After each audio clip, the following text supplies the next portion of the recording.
Tao po? Tao po? Deliver po for Ma'am Hazel? Tao po? Ay, kuya naman parang di ka sure na tao ka. Char. Ha? Hindi ko po kayo mag-gets, ma'am.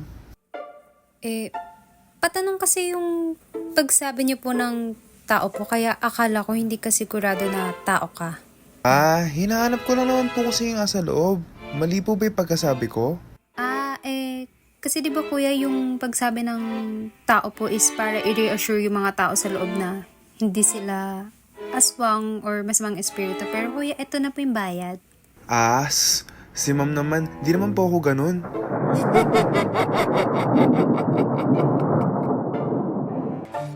Hi guys! Kamusta kayo? Oh, kanino baby to?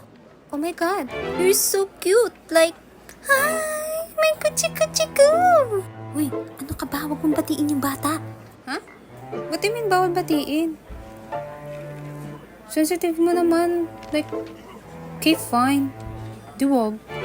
Ano ka ba? Ang ibig kong sabihin, huwag mong panggigilan yung bata. Ako, lakas-lakas pa naman ng energy at aura mo. My God, magkasakit pa yan. Magpara-usog ka. Ay, ganun ba? Girl, di mo naman sinabi kagad. Nagdadrama na ako dito. Sorry na. Oh, baby, para-usog. Uy, tignan niyo yung pusa. Naglalakad gamit dalawang paa. Ha? Wait, totoo ba? Oo nga, nasan ba? Meron. Ayan, ayun oh. Ay, shucks. Nagturo ako. Girl, ano ka ba? Parang si Rajan. Ba't mo kinakagat yung daliri mo?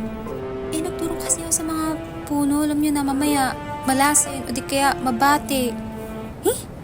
Halika na nga. Alis na nga tayo dito. Nakakalabo.